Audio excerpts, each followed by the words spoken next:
Hello and welcome to the Monthly Marquee. I'm your host, Bart Lovins, Director for the Hardin County Schools Performing Arts Center. Our first guest today is Mr. Andrew Wyatt from the Elizabethtown High School. How are you doing, sir? I'm doing great. How are you? Thank you for sharing social distancing with me this morning on a new set. The other set that we use every month is a little bit smaller. I said it's kind of like moving from the she shed to the living room. But thank you for being here. Now, you're unique for us as a PAC Kid because you actually haven't performed at our Performing Arts Center. You've seen several things there, but you're actually in your very first production right now. You're playing Winston in Elizabethtown High School's production of George Orwell's 1984, right? Yeah, that's correct. And it's in the middle of this pandemic. So I know you've been asked this several times, but for our TV audience, where were you guys in your rehearsal process? We were only a couple weeks away from our actual show. It was kind of devastating how quickly everything turned so fast. We've talked about that today too, about the necessity to be flexible and because things are so fluid right now, and trying to find what the new normal is. And you've been doing a lot of things. You were sharing with me you have a Remind chat group. I do have a Remind chat group to send positive messages to people during the quarantine. That's really cool. Well, and I think that ties into one of the other things we were talking about today on the radio stations, which we've been doing by phone interview, which is also very odd and different.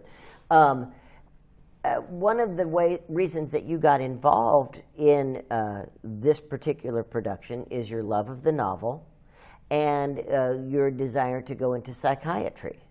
So how does all of that work into performing? Well, regarding psychiatry, the entire point of psychology is trying to understand the human mind and how a person works. And with being a psychiatrist, you have to understand how your patient works. And whenever you're in a play, you have to understand how your character is. You have to understand their thoughts and their feelings and then act it out. And the person that you're working with, how they feel, how their character feels, and what they're thinking. And what things have you seen at our facility? Oh, at the PAC, stuff like the Seussical. Oh, that's a great one. Yeah, yeah. Or a White Christmas, is that what it's called? A White Christmas was one that you theater did a few years back. I've seen many with my brother. You are the brother of a student that I got to work with a lot, your brother Christian. Did you get to see him in any productions? Well, yes. Every production that I saw he was in. So what was that like? And was that inspiring in some way? In a way, it was inspiring. And it's, looking back on it, of course, as a young child, I didn't quite understand. But it is odd seeing, or looking back on how he was doing the same thing that I'm trying to do. It's so interesting, I think, and me and my brother kind of faced that as well. You tried to find your own path, but sometimes you end up in the same path of someone who's gone before you. Why do you want to go into psychiatry? I've always had the need and want to help others, and I've always enjoyed sort of psychology, understanding how the human mind works. What do you think, and you're a sophomore now. Yes. So you have a lot of time to change paths. Yes, I do. And to find your own way. What do you see, how do you see the performing arts fitting into your future as an adult and a psychologist?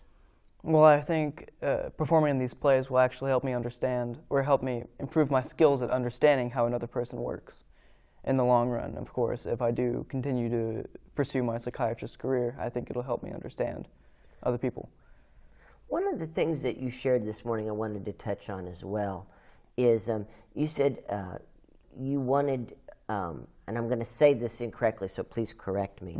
One of the reasons you auditioned to do George Orwell's 1984, not only because of your love of the novel, but also because you wanted to kind of step outside your comfort zone a little bit. That's not easy for a sophomore.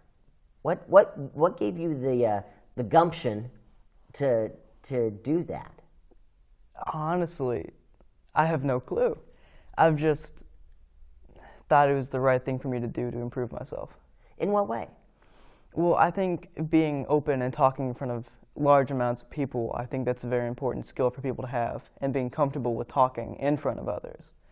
And I see no wrong with, being better at that. Yeah, yeah. Especially in the field you're going into. Exactly. You've got to be comfortable talking about difficult situations and dealing with people in high stress. And yeah.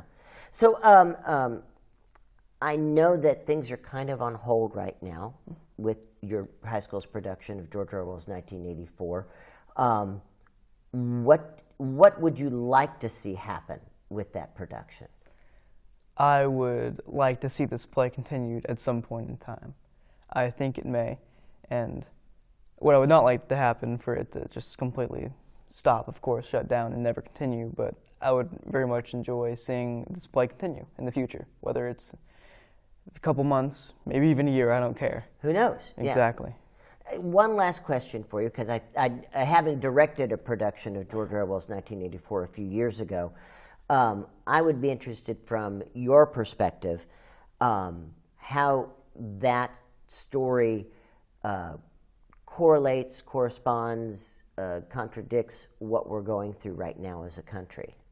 What we're going through right now as a country is that it seems as though everything that you say is recorded or heard by others. And even your phone listens to you. Like for Facebook, you can talk, and then an advertisement for the very same thing that you just said appears on your phone. And with George Orwell's 1984, the telescreens, they watched you, and everything that you said or did was monitored. And I see that. There's a lot of parallels. It is. Yeah. So what's the takeaway for a modern audience to take away from that story? The takeaway. What should we be learning from it? To learn that it's important to keep your values, even against the whole world. That it's important to, maybe even if it's considered wrong, as long as it's good in heart and then in the mind, and as long as it's good, then it's worth it. Cool. Andrew, thank you so much for being with us today. I really appreciate your time. Thank you. Our next guest is Miss Carmen Caldera-Bratska with the Elizabethtown Performing Arts Center. Good to see you. You too. And thank you for joining us in the living room today. Absolutely. It's very nice. It's time for Netflix. It's cozy. Cozy. Nice. Yes. Popcorn, Milk Duds. Yes. Speaking of watching things from home, you and I are both in the situation of, I don't know, are you doing any work there at the building? Yes. You are. You go in and out? Yes. I'm doing about 3 days a weekend, 2 days home. That's kind of what and I'm doing more at work than I probably should. I'm trying to transition still. But I'm still very busy. That's something I was sharing is I really thought things would have slowed down, but it feels like everything is so fluid. Yes. That I have a feeling this is my project I'm going to go in and I'm going to work on today, and then it's 2 or 3 o'clock and I haven't gotten to it yet because of the things that have come to the forefront for that day. Yes, exactly. What are you doing as a performance director now? Well, of course, our performance of 1984, you were speaking with Andrew about, has been put on hold. We will be doing 1984. It's just a question of when, and coordinating all of the other things that they're all involved in and how those things play out. So right now we're kind of in a holding pattern, and we will start doing online rehearsals as soon as we have some kind of picture of what's going to happen. We're living in limbo. Now, what's an online rehearsal look like?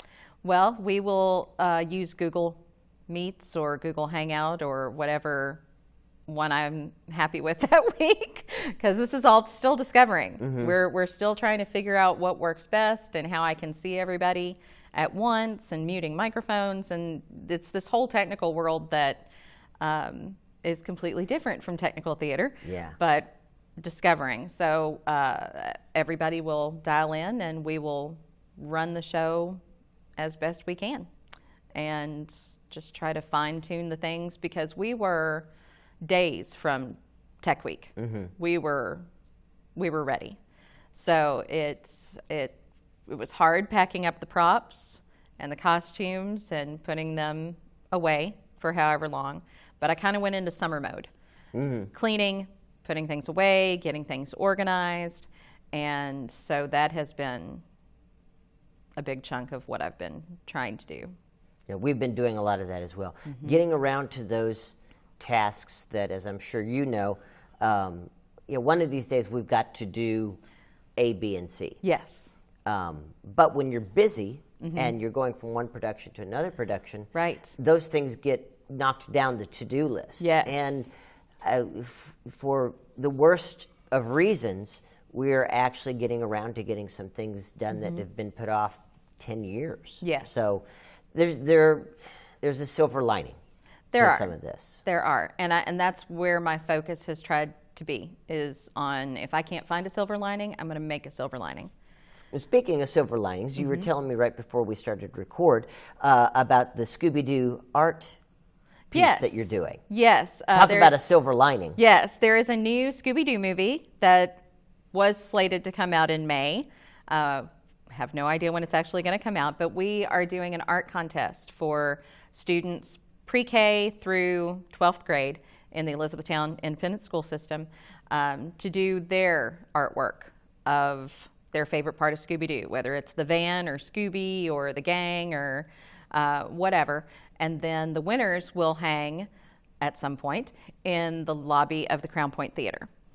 And the winners also get a free movie pass. So there's that too. And then the honorable mentions get hung in the PAC Gallery. Oh, cool. So hopefully we'll have a whole lot of artists getting their work featured once the doors open. Right. Right. Yes. Well, and another thing you're doing while the doors are closed is you were sharing you're doing storytelling. Yes. Yes. We closed everything on Friday, and on Monday, TK Stone started handing out Chromebooks, and they were going to do it from the vestibule, which has no heating. And I said, please use the EPAC gallery. Keep everybody as healthy as we possibly can. And as I was sitting there missing my theater kids, I said, we've got to do something. We've got to do something to lift their spirits and to lift the spirits of the little ones, because the little ones, having a little one myself, they're full of anxiety too. They don't understand why life is so different right now. So I came up with EPAC Together Apart, Amazing Panthers Acting Reading Treasures. So our amazingly talented theater kids jumped on my idea, and they are picking some of their favorite childhood books, and they are dramatically reading those and videoing them and sending them to me, and then I'm posting them on our Facebook and Instagram pages. So families with little kids can hop on there at any time, pick a book, they can request a book, and if one of us has them, then we will read and record it too and post it. So I don't know how long this will go on, but I'm hoping for at least the duration of this, because the students seem to be enjoying it. It's letting them kind of relive a little piece of their childhood, because I know Andrew's mom said he read several books trying to figure out which one was his favorite. Yeah. Yes, and so his will be posted today. But they seem to really be enjoying it, and I'm hearing from the parents that the kids are enjoying seeing people that they've seen on stage, because most of these students were part of Where the Green Things Play, which all of our students came to see in November. So it's like, hey, it's Jade, and she's reading to me. And so I'm hoping that we have those connections and kind of give people a little silver lining. So what's the other side of this world look like when this intermission that we're all stuck in is over? Yes. When intermission is over, of course, our priority is getting 1984 up and running. Everything is in limbo. Not knowing when we're coming back greatly impacts what else we're able to do. The middle school was in rehearsals for The Lion, the Witch, and the Wardrobe. Right. And they were only a couple of weeks away from Tech Week. They were the week after 1984 closed was their show. So I feel fairly certain that's not going to happen. We also had Morningside Elementary's first grade play that is done every May, and we were ready to start that coming Monday with rehearsals for them, and we closed. And of course we had choir concerts and band concerts, and So kind of like you, we're just Yeah. kind of in limbo, waiting to see what will happen, and then hit the ground running Yeah.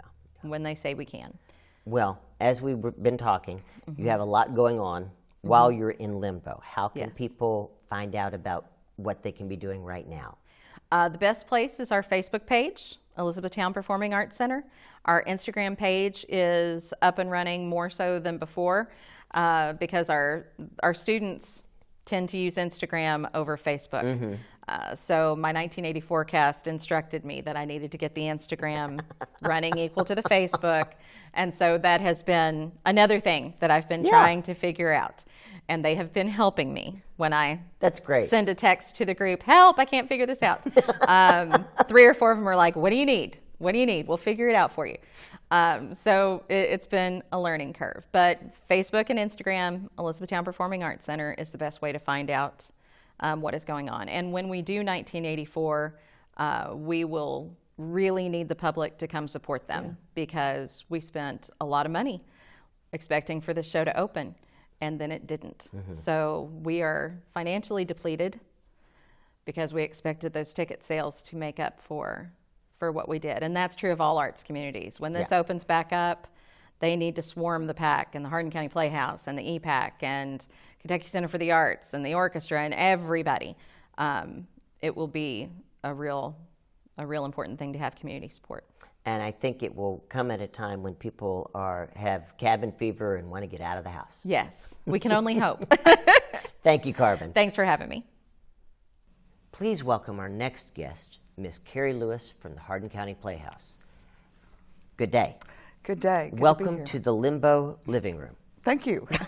We're all in limbo. Yes, absolutely. Hardin County Playhouse had to cancel the final weekend of their performances of Night Mother Yes. over at HCEC-TV because of regulations and so forth coming down with the pandemic. Right. And have postponed their final event, Heathers, to the beginning of their new season. Yes. Where does this leave you guys at this point? Where everybody else is right now, kind of in this virtual fog type thing. We really don't. We're just kind of playing it by ear, as it were. Hated that we had to cancel the last weekend of Night Mother. That was brilliant performances. It was a beautiful play. It's very moving. It was one of the best things I've ever seen there. So I hated that so many people missed that because even though it was a heavy play, there was so many emotions and things about relationships that were addressed that would be relevant to everyone. Yeah. So I really hated that. And they had put so much hard work into everything that they had done.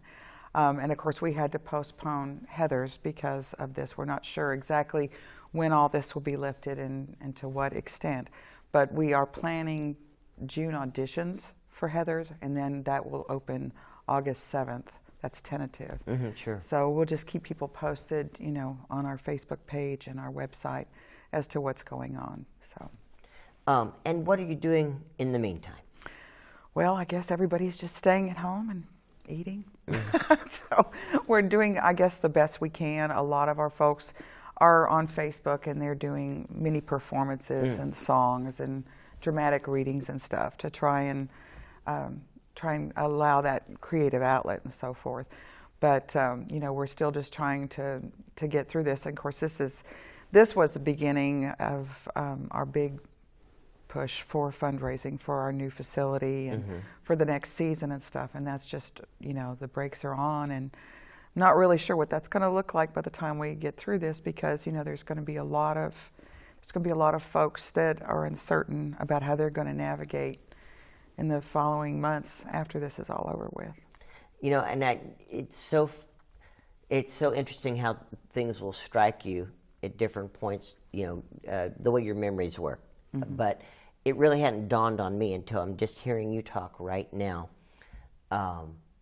My second day of work at the Performing Arts Center, my second day on the job, was September 11th, 2001. Wow. Was my second day of work. And I walked into work that morning with the thought of, okay, I got to hit the ground running. I need to book shows. and I need to raise money.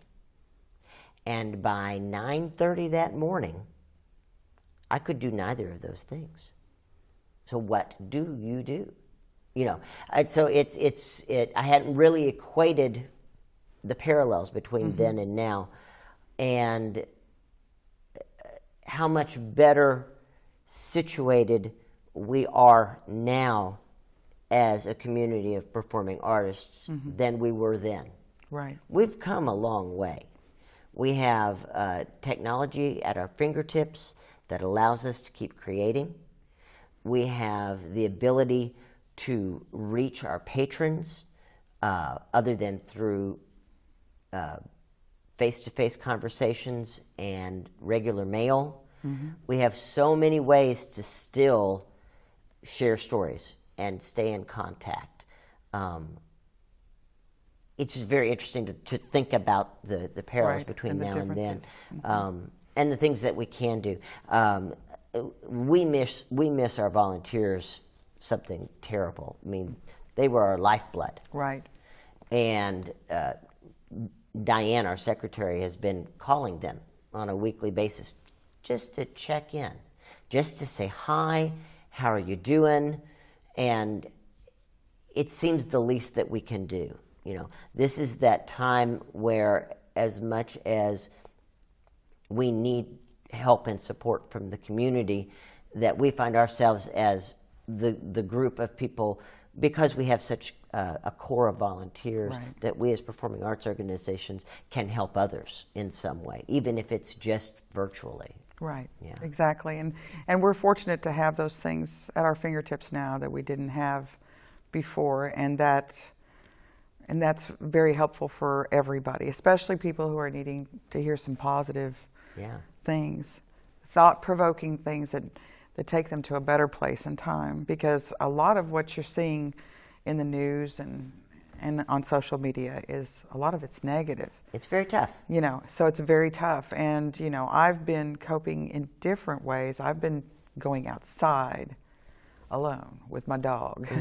And we've been, you know, walking and hiking and doing different things. And it occurred to me yesterday that I can spot a squirrel from 50 feet faster than my dog can. So that tells me I'm probably spending too much time with my dog. So I don't know about getting that. good at it.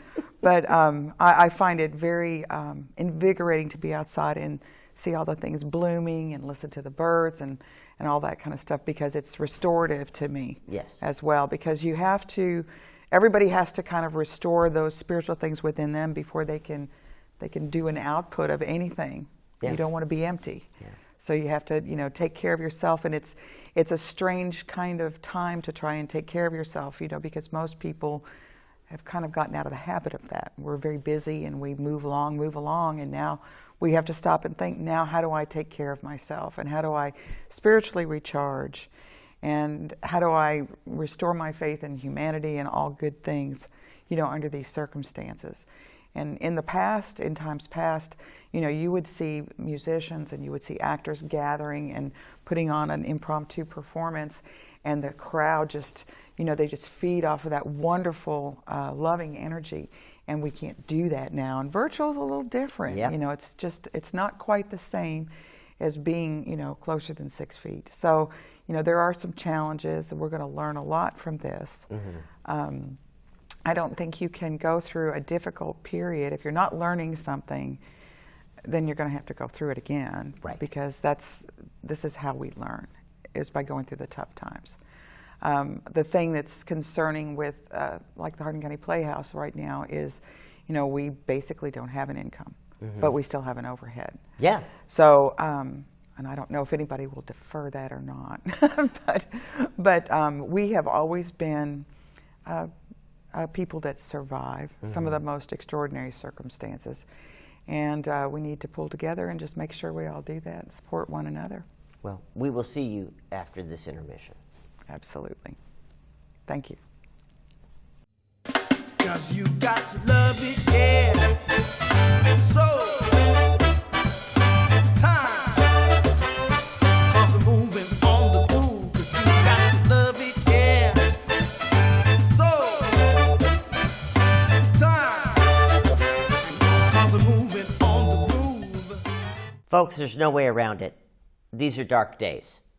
A day off in theater jargon is called a dark day, for the simple fact that theaters turn the lights off when there isn't a performance scheduled. The PAC may be dark due to the COVID-19 quarantine, but we seem to be as busy as ever.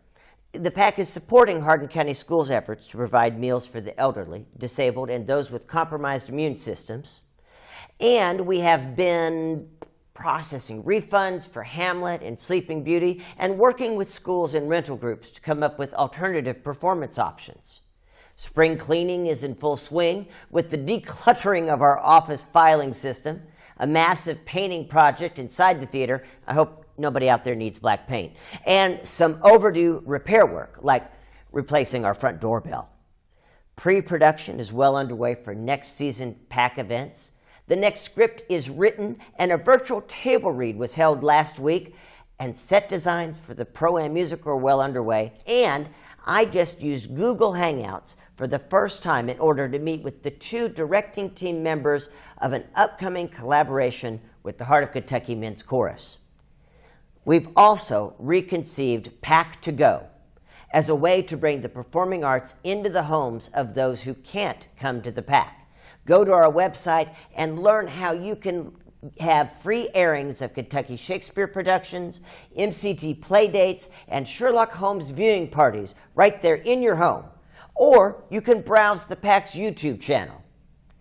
On a more personal level, we are reaching out to our at-risk volunteers, patrons, and participants just to let them know that we are thinking of them and we wish them well. Yeah, the PAC may be dark, but behind the scenes, we are still at work, just mostly from home.